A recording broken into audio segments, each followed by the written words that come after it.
E na estreia de Pepe Carille, o Vitória perde para o Internacional por 1-0 e nesse momento está na zona do rebaixamento. O gol de Bruno Tabata saiu aos 47 minutos do segundo tempo, uma pintura, um golaço. Finalização da meia-lua, a bola belisca o travessão, vai no ângulo, sem chances nenhuma para Lucas Arcanjo. O resultado para o Internacional foi sensacional, até porque um empate contra o Vitória no Beira-Rio seria péssimo para o Inter. Tiraria momentaneamente o Inter da zona do rebaixamento, mas o Inter continuaria ali ainda com a possibilidade de retornar, porque o Inter ficaria com um jogo a mais em relação ao Santos, teria um jogo a mais em relação ao próprio Fortaleza, então o Inter poderia voltar para a zona do rebaixamento. E assim, a vitória foi justa, tá? Foi merecida, mas o Inter jogou muito mal durante quase toda a partida. E a análise para o Vitória, ela fica muito enviesada diante do resultado, né? O Vitória perdeu agora do Internacional por 1-0, entrou na zona do rebaixamento, não pode sair dessa vez, né? Porque o Vitória normalmente estava empatando o jogo, continuando na zona, aí de acordo com o resultado do Fortaleza e do Internacional, de uma goleada que o Fortaleza sofreu e da derrota do Inter para o Atlético Mineiro, o Vitória ele saía da zona depois do seu jogo ter terminado, era meio bizarro. Dessa vez isso não vai acontecer, até porque o Santos não vai jogar nessa rodada, o jogo contra o Palmeiras foi adiado, e aí o Vitória vai passar essa 13ª rodada inteira na zona do rebaixamento, tá? E com a possibilidade de terminar a rodada na vice-lanterna. Se o Juventude ganhar do Sport, vai a 11 e vai a 3 vitórias conquistadas. Passaria o Vitória. Se o Fortaleza ganhar do Ceará, o Fortaleza vai a 13, e aí o Vitória pode parar na vice-lanterna da Série A. Eu espero que isso não aconteça porque eu torço pro Sport, né? É evidente. Mas assim, gente, pegando o panorama geral, muitos torcedores do Vitória devem estar pensando, pô, que azar, velho. Tomamos gol ali de Bruno Tabata nos acréscimos do segundo tempo, aos 47 minutos. A gente deu muito azar. Não. O Vitória deu sorte de não ter tomado o gol mais cedo. Eu vou até trazer aqui logo em tela pra vocês o golaço de Bruno Tabata, tá? E acho que isso aqui é muito reflexo do que foi o jogo e principalmente o segundo tempo. O Inter sobrevivendo de muitas jogadas de chuveirinho na grande área. O Vitória ocupando muito a grande área aqui defensiva, com 4, 5, 6, 7, 8, 9 jogadores dentro da grande área na maior parte do tempo e marcando bem. A defesa do Vitória estava muito bem postada. No primeiro tempo, não deixou o Inter criar quase que nenhuma chance clara de gol. E a única que o Inter criou foi na jogada de Carboneiro. Alan Patrick chegou na linha de fundo, cruzou para Wesley. E aí o Wesley na pequena área perdeu um gol claríssimo, um gol feito que ele chutou a bola para fora do Beira-Rio. E ó, o cruzamento não foi tão bem executado. A defesa do Vitória espanou mal. E aí Bruno Tabata pegou de primeira, metendo um golaço no ângulo. Mais uma vez, toma, golaço. 1-0 Internacional aos 47 minutos do segundo tempo. E aí vamos lá, gente, como é que Pepe Carille montou a defesa do Vitória e o esquema tático, né? Ele foi um pouquinho mais ousado do que Carpini foi no jogo do Vitória contra o Confiança na Copa do Nordeste. Carille colocou o time com Lucas Arcanjo no gol, Maicon Jesus na lateral esquerda, Zé Marcos, Lucas Alta e Raul Cáceres, Baralha, Ronald e William Oliveira. Ronald fazendo muito a função de uma espécie de meia aberto pela direita mesmo. Às vezes ele funcionava até como um ponta direita, quando o Vitória tinha a posse de bola. E Mateuzinho circulando mais por dentro do campo. Lucas Braga como ponta esquerda mesmo e Renato Kaiser como centroavante. Assim, gente, primeiro tempo. Acho que o primeiro tempo foi impecável dentro da proposta de jogo de Carille e da ideia de jogo que ele estava tentando colocar para a equipe e da limitação técnica do Vitória mesmo, como time. O time é limitado, vai pegar um time que é muito melhor e estava jogando fora de casa. Teve uma sessão de treinamento, eita, o caderno aqui quase caiu. Então era natural que o Vitória fosse se fechar e se retrancar contra o Internacional fora de casa. E a retranca deu certo, o Inter basicamente não fez nada em todo o primeiro tempo.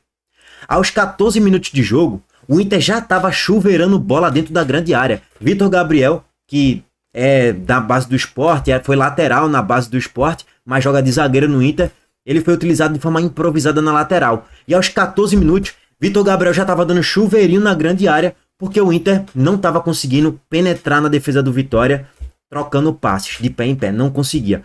Quando conseguia trocar passes, finalizava de muito longe, 30 metros de distância.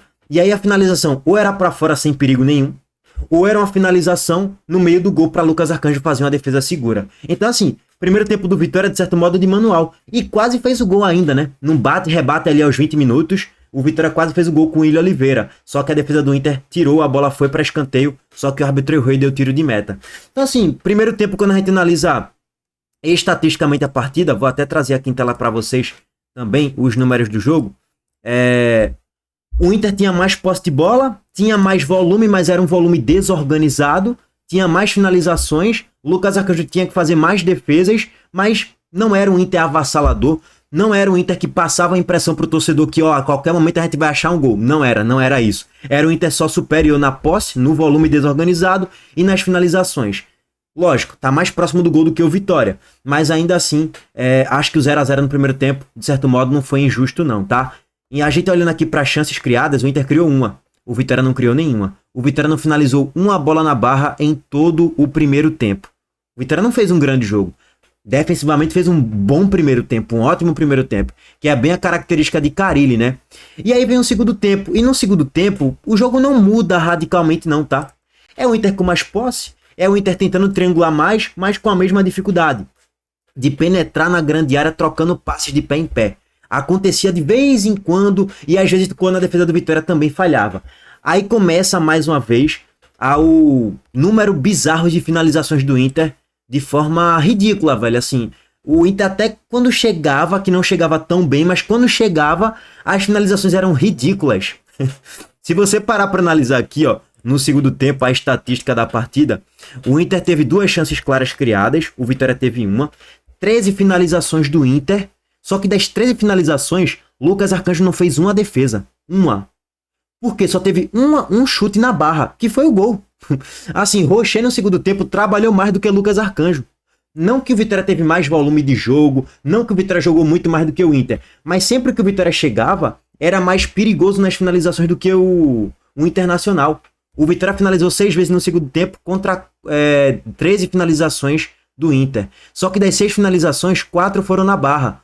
Uma que Renzo Lopes recebe um presente de Vitor Gabriel. Ele espanou o taco muito mal. E Renzo Lopes conseguiu fazer logo a jogada em transição com velocidade. Ele nem pensa muito. Ele já arma o chute, finaliza. Rocher faz uma boa defesa. E assim, as chances que o Vitória criou no segundo tempo tá muito nessa base de entregadas de paçoca da defesa do Internacional. Não é que o Vitória criava chances trocando passes com jogada em transição com super velocidade e envolvendo a defesa do Inter, nada disso.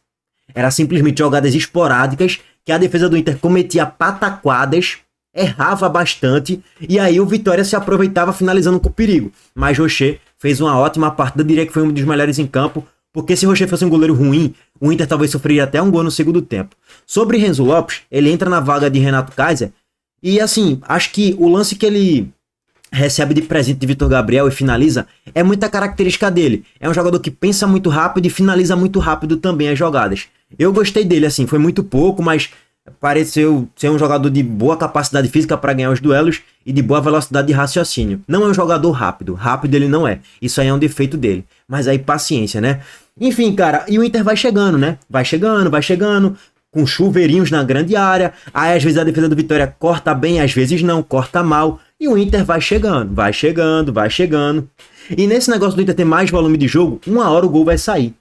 Poderia ter saído no gol perdido de Borré, que ele finaliza de forma ridícula.